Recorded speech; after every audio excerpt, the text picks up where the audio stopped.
Gentlemen, may I have your attention, please?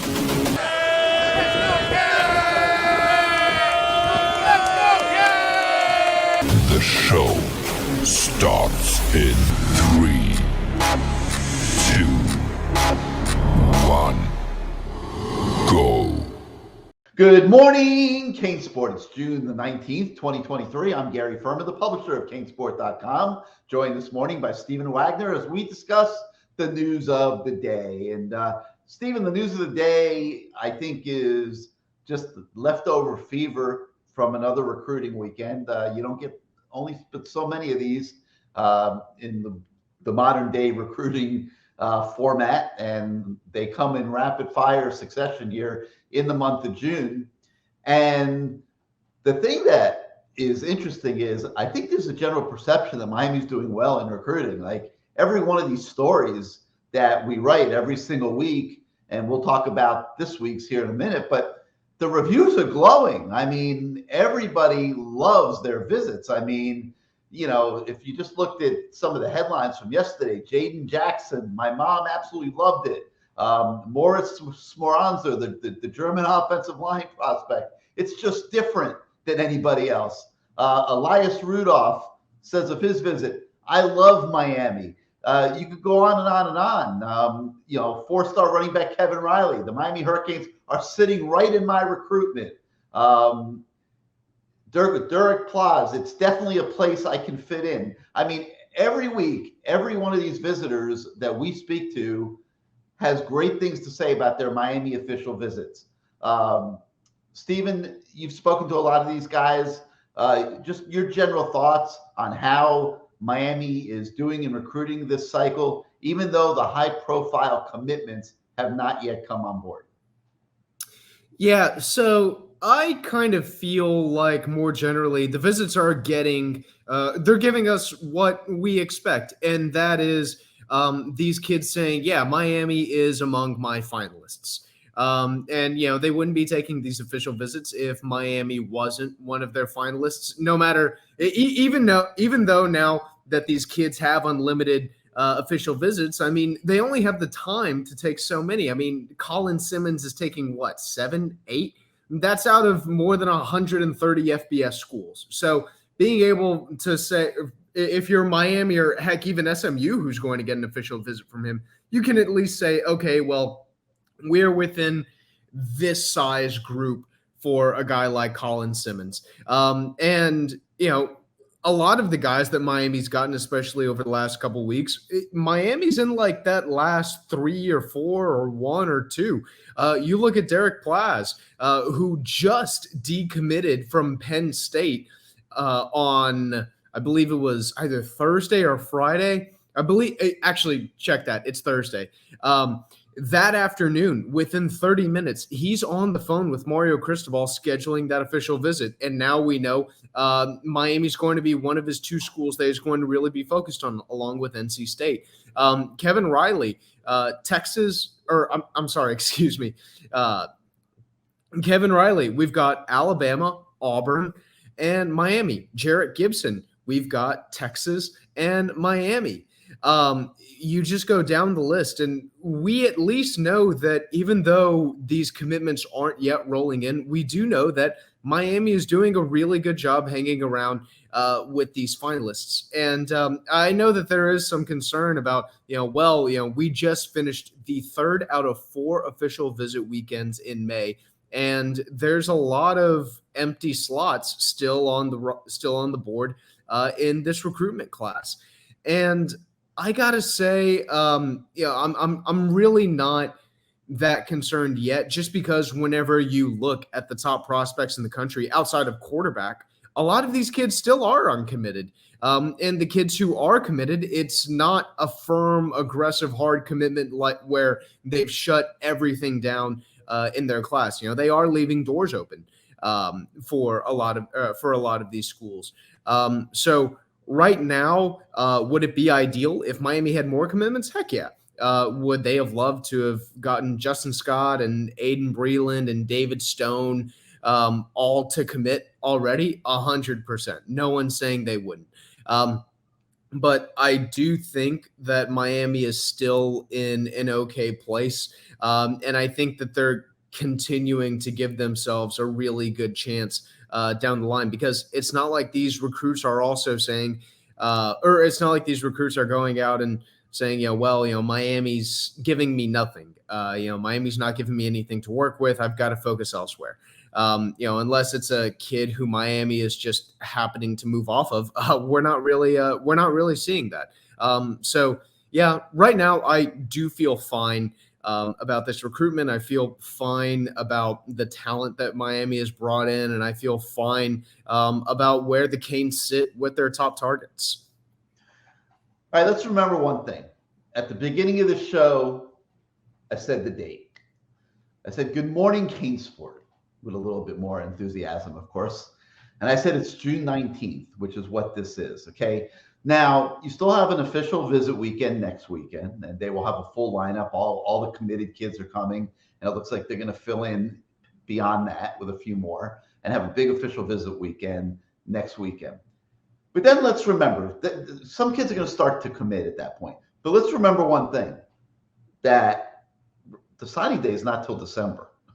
Okay, so like even if you have commitments now, it could change by December. I wouldn't be like too stressed out over this. I mean, everything that we are hearing, everything that we are reporting is that Miami is right in the middle of it with a lot of these top kids. But Stephen, the one thing that you do have to consider is that what if you finish second with a lot of them? It's like, there is a little bit of anxiety, I think, that these visit weekends thus far are ending without the massive commits from the biggest prospects in the country, because that means they're still out there weighing all their futures. So I think that Miami is hoping to lock some of these in here in the next week and a half. I don't think there's any question about it. And we'll see what happens. But let's talk specifically right now about this weekend's visitors. And none was bigger than Justin Scott, the defensive tackle. And, we talk about anxiety and tension and stuff like that. And it was pretty obvious to us, I think, Stephen, you'd agree, at the end of his official visit that there was a little bit of that. He's not doing interviews, not discussing his weekend at Miami, not discussing his entire big picture recruiting situation. That right there, when we see that from recruits, that tells you that there's some anxiety starting to set in. I mean, think about it. This is a kid that can go just about anywhere in the country, and he's got all the best schools in America recruiting him. And it's a lot of pressure. It's pressure on him. It's pressure on his family. They're getting hit by all kinds of directions. They want to make the right decision for his future. It means so much to them collectively. And a lot of them, show the wear of those situations.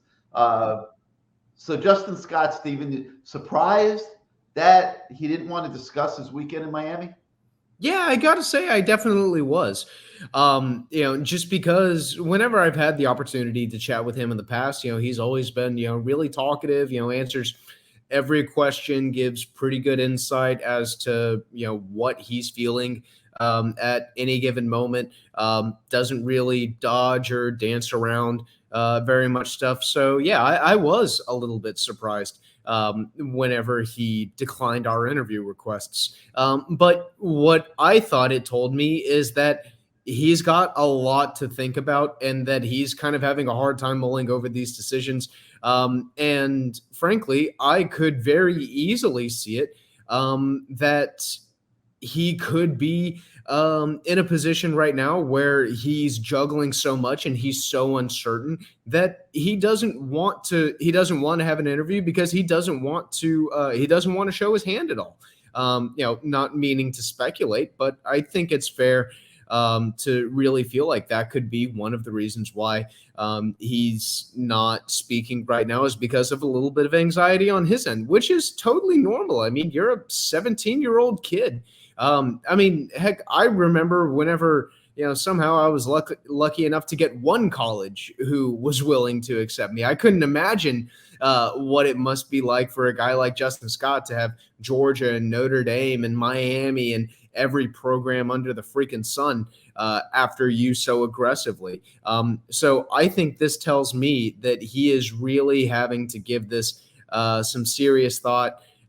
He may end up committing over the summer. That's what he told me whenever I had the chance to speak with him before his official visit.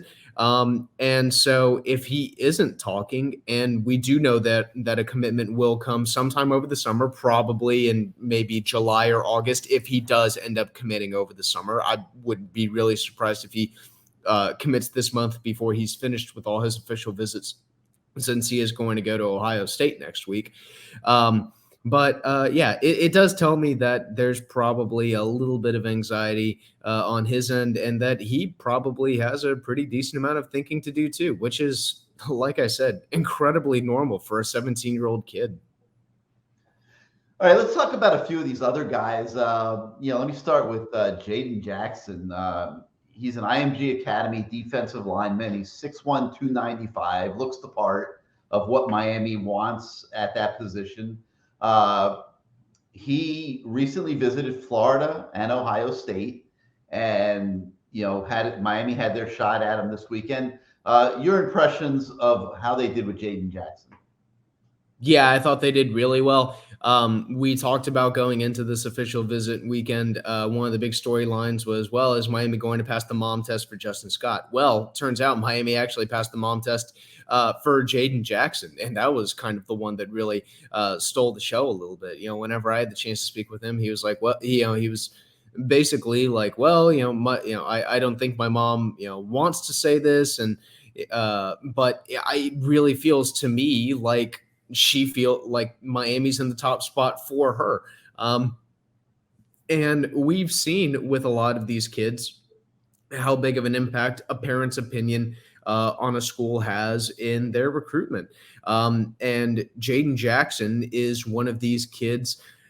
He's got a really, really tight family bond. Family means a lot to him. It's something that he values very highly. His mother's opinion is something that he values very, very highly in his recruitment. And she was absolutely in love with the Hurricanes. Just he was so clear that the level of excitement that his mother had about the Canes is something that I don't really think we've seen from other programs. Now, of course, that's not to say, how he himself actually feels, because he still has an official visit coming to Texas next week. Came off an official visit to Ohio State last week and an official visit to Florida in week 1. He's saying right now that he feels like he's really going to need some time to give it for some deep thinking, basically, to figure out just where all of these schools are going to sit after he finishes these official visits. One thing that I was kind of a little bit, I kind of feel like it's kind of like an unlucky break for Miami whenever they're not able to get the last official visit with a player before they announce their decision. We saw the same thing with Jarrett Gibson. He takes that official visit to Miami. Well, he's going to end up taking a last official visit to Texas right before the July period hits. And, for a guy like Jarrett Gibson, where Miami and Texas are kind of locked in that battle, it's unfortunate that Texas is going to have the last word. And I think we're kind of seeing it again with Jaden Jackson. Yeah, it's kind of unfortunate that another school is going to get the last word. Now, for whatever it's worth, the recruiting prediction machine has him very heavily favored to go to Ohio State right now, I believe. But still, you would love to see Miami really have the chance to make that final impression, which unfortunately they're not going to be able to. All right. Another interesting visitor this weekend was an offensive lineman by the name of Moritz Schmoranzer. He's from Germany, and somehow he ends up in Virginia from Germany. One of the more interesting stories of this recruiting cycle. This kid's 6'5", 282. He's got a 6'8" wingspan. the kind of guy that Mario Cristobal just loves. But, he comes from Germany and through Virginia, comes down to the 305 for the weekend. Stephen, he said the vibe of the city was just absolutely incredible. He's never seen anything like it and felt anything like it. Absolutely loved his time here. Does Miami get Moritz in its recruiting class this year? That's tough to say, but it felt to me, after walking away from him, that it really felt like, or walking away from that interview, that it really felt like the Hurricanes were in a fantastic position with him. I think that I'm a little bit hesitant to name Miami definitely the leader, but I will say that it would not surprise me in the least if the Canes ended up getting Moritz. I think that Miami really pulled out all of the stops for him this weekend, and they really showed him a time that no one else has been able to show him because, let's be honest, some of the other schools that are after him, West Virginia, Pitt, Virginia Tech, I believe was another one. These are programs that are located, outside of Pittsburgh, are located in college towns. I don't know if you've ever been to Morgantown. I've been lucky enough to go to Morgantown a couple of times. I used to go there when Miami was in the Big East, man. It's that was something else. Hell of a party town, by the way. But that's what else is there good to do there for party? But that's probably a Steven story for another time. But yeah, a lot of these towns, Pittsburgh's got kind of Pittsburgh's got a colder northeastern vibe. I really didn't feel like they were able to show as much as maybe Miami was able to show on this visit. But something that is going to be really important to him, and this really stood out to me a lot, is obviously player development is going to play a factor like it will with most recruits. But something that really stood out to me is, he wants he wants to land at a place where it really feels like, he has kind of like a family there, because right now, most of his family is still over in Germany. He doesn't get to see them very often. And so he's really, really considering, I think, a lot more than a lot of other recruits, who am I going to want to surround myself with for the next 4 years? Which guys am I going to want to see day in and day out?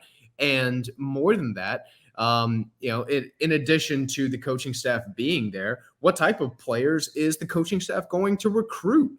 Is the coaching staff going to recruit the types of guys who I would hang out with? I remember, this old Gus Malzahn story from whenever he was the head coach at Auburn.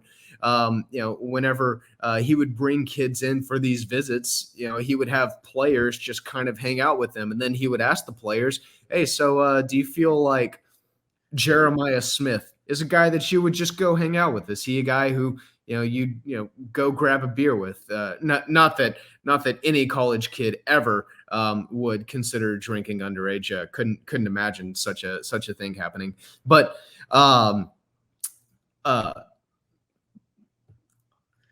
I told a bad joke and I made myself laugh. I was going to say, you screwed yourself up with your own joke. and I should be punished for that. That show now, I'll tell you that. But no, I really do feel like, kind of that family aspect and the connection that Moritz is able to feel inside the locker room is going to play a really, really, really big role. He's not yet finished with his official visits, but he is planning on making an announcement in 2 weeks, he said. So we'll definitely be sure to keep our eyes open. We know that Miami is absolutely going to be in this picture. All right. Elias Rudolph is from South Florida. So, it wasn't culture shock for him, like maybe it might have been, for some of the other guys coming in from out of town. But Elias, he's a 4-star linebacker from Deerfield Beach.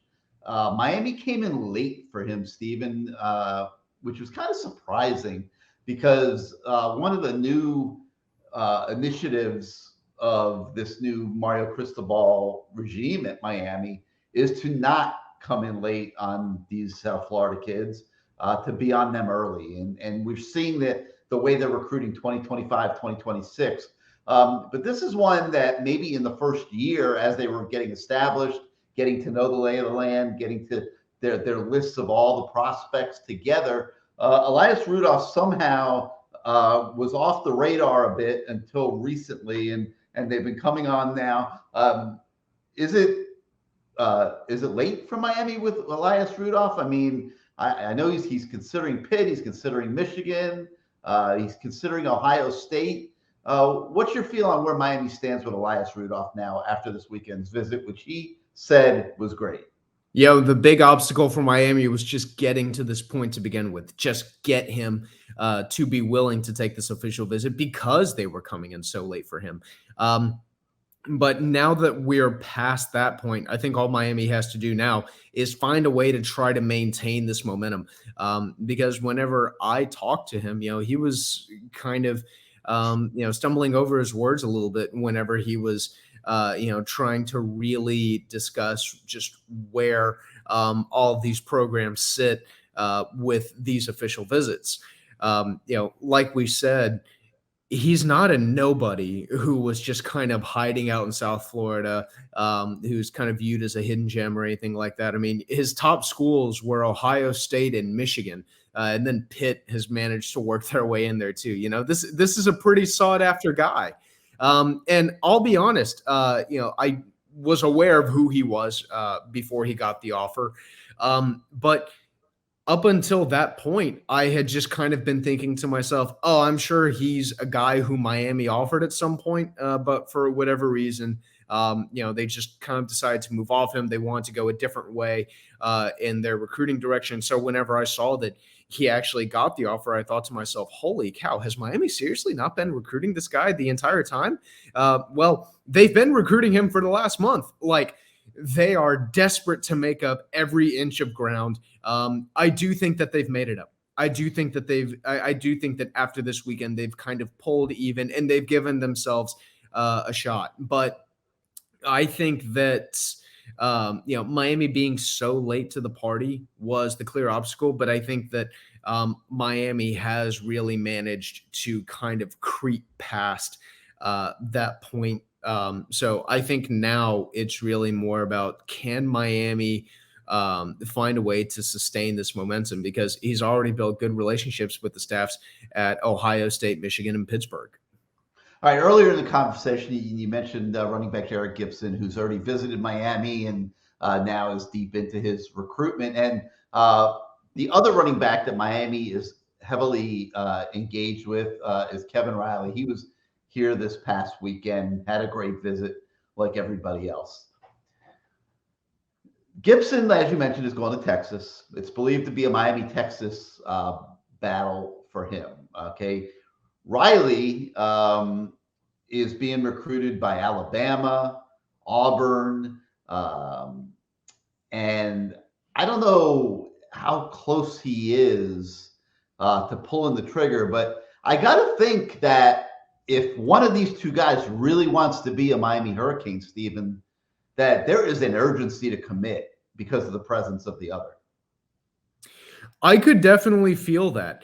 And I think that these two players are very, very aware of just how talented the other is. I think Jared Gibson knows exactly how good Kevin Riley is, and I think Kevin Riley knows exactly how good Jared Gibson is. And I even know that there are some people who maybe value one a little bit more than the other, but between the recruits, I think that everyone is very well aware of just the talent level that Miami is really after in this cycle. I do think, however, with Kevin Riley, it's a little bit harder for me to really put my thumb on it. With Jared Gibson, we've been able to narrow it down. It's Texas, Miami, Texas. That's really what this is going to come down to. But with Kevin Riley, he's a guy who's a little bit more reserved about kind of tipping his hand at the direction that things are going. He's very complimentary of every school, but very, very careful and very meticulous in the way that he discusses his recruitment, to not go ahead and give one school a little bit of a nod over the others until he's good and ready. I think his recruitment right now is vague, and I think that's very intentional on his part. I think he wants to keep it vague. I think he wants to really keep people speculating until he knows where he wants to go. I think he's a really smart kid who understands that his recruitment is going to be on his time. He's operating on his own calendar, and I think that the people around him also, definitely agree with his decision to take his sweet time. Take these official visits, enjoy them, take them when you want to, too. Listen to each of these schools' recruiting pitches. I mean, there's a lot worse places for a kid to be than in the middle of a recruiting battle between Miami and Alabama. So kick your feet up and enjoy this ride, man. Yeah, and if both wanted to come to Miami, we suspect that Miami would take both. I mean, these players are good enough that you're not going to say no. You're going to find a way to get them on the roster. The reality of that, is that they probably won't go to the same school. So if somebody really wants to be in Coral Gables, they might want to commit pretty soon. In that situation. So we'll see what happens there. And then the final visitor of the weekend was an offensive lineman from Jacksonville, Derek Plaz, who is believed to be down to Miami and NC State. After the visit, he said Miami's ahead of NC State now. It sounds like a commitment here might be imminent. Steven, was that the impression that you got from Derek Plaz? Yeah, 100%. And that's kind of the impression that I got heading into the weekend. I really felt like we were on commit watch for Derek Plaz. If we're being honest, I'm a little bit surprised that we got through the entire weekend without a commitment. I thought it was incredibly possible. He's got that date. He's got like an artificial date in his mind. He had September 23rd. Yeah, and he had a high school coach that passed away, and that was his birthday. So he's hoping to announce it September 23rd. Whether it gets that late into the game, we'll see. But that's his plan right now. But yeah, just knowing, just a couple of weeks ago that he did go ahead and pull the trigger while he was in the middle of a Penn State official visit. I really thought that there was a good chance that he might pull the trigger right here in the middle of a Miami official visit, especially considering how quickly everything came together for him. I mean, this stuff happened, really at the drop of a hat, snap of a finger. I mean, he decommitted from Penn State, and then 30 minutes to an hour later, he's on the phone with Mario Cristobal, scheduling his official visit to get down to Miami. And so because of that, because of the intensity that, he spoke about Miami with, because of a lot of different factors, I really did think that there was a chance that Plaz might end up flipping this weekend. He didn't, but I think we're getting through the weekend with kind of the next best thing in mind, which is him saying definitively, yeah, Miami leads. Miami's the front runner right now, which we know is something that's really important for Mario Cristobal. And of course, you say, it's important for Miami to lead with all of their recruits, and yeah, duh. But I feel like it's particularly important with Plaz because Mario Cristobal told him that he didn't want him to take an official visit to Miami while he was committed somewhere else. And so he wasn't able to take this Miami visit until he went ahead and decommitted from Penn State. And I think that says something about how Miami is only taking official visitors who they really do feel like they 100% can get. I know that players themselves have unlimited official visits, and I made this argument on a message board post probably about a month or two ago. Someone asked me, do you feel like, official visits have kind of lost their value now that, a player can take, really as many official visits as they can?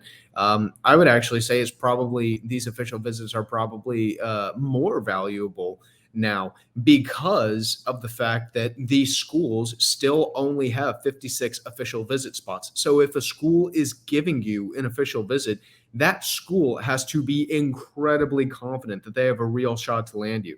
I mean, for instance, not every school on the planet is going to, give out an official visit to Dylan Raiola? Do you think UMass is going to give out an official visit to Dylan Raiola if he says, "Hey, man, I want to come check you guys out"? After no contact or anything like that. No, these programs themselves now have to be even more thorough. They have to be incredibly. They have to vet these recruits incredibly well in terms of understanding the kind of chance that they're actually going to have with them.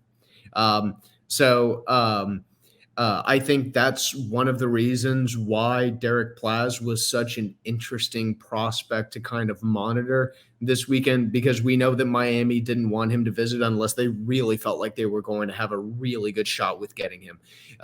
And now that he has gone ahead and visited, I feel good about the spot that Miami's in.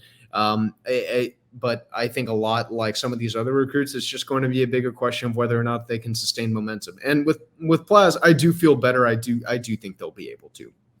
I like that rule, though, where schools only can have a certain number of visitors, because it keeps just some semblance of sanity to the whole process. It keeps the recruiting visit weekends relatively tight so that the kids can get the proper level of attention.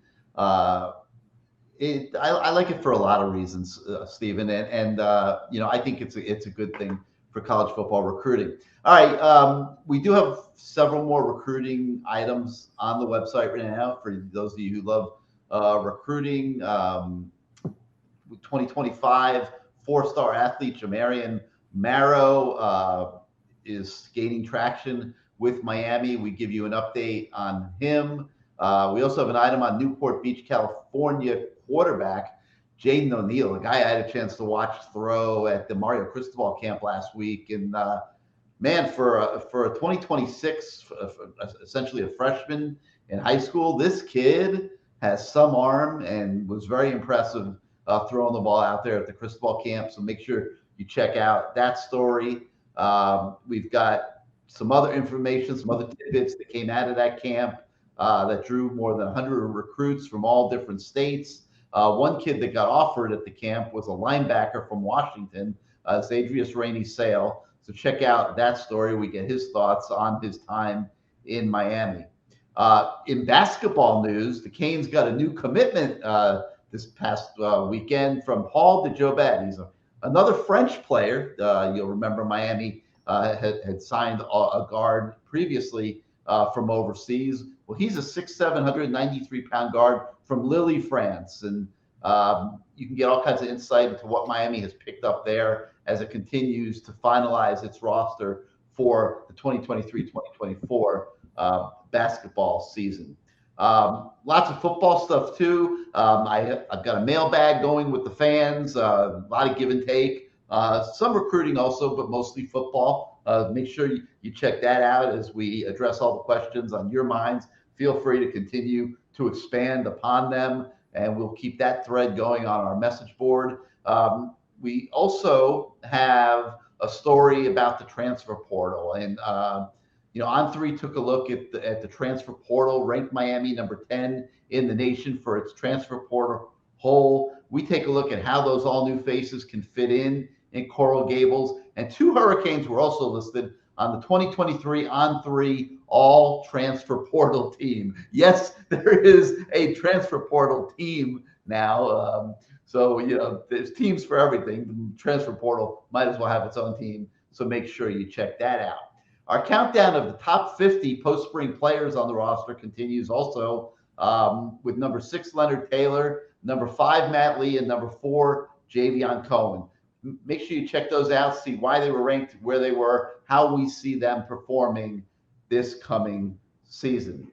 If you like this show and you like our YouTube channel, hit your subscribe button, hit your like button. It helps us with the algorithms at YouTube. And more than anything, if you are not yet a subscriber to CaneSport.com, please come join our community of fans. We are trying to bring the entire Canes Nation together on CaneSport.com, and your subscriptions allow us to do what we do every single day to try to enhance your fan experience. So that's going to do it for today for Good Morning CaneSport. Hope you enjoyed your morning without Matt Shodell. We let him sleep in this morning so that we could talk recruiting uninterrupted without restaurant reviews and jokes and all the things that Matt brings to the table. We'll try to get him back here, though, in the next day or two so that the Shodell fan club can get their fix. But for now, for Stephen Wagner, I'm Gary Ferman. Thank you so much for joining us for another episode of Good Morning CaneSport, and we will see you next time, everybody.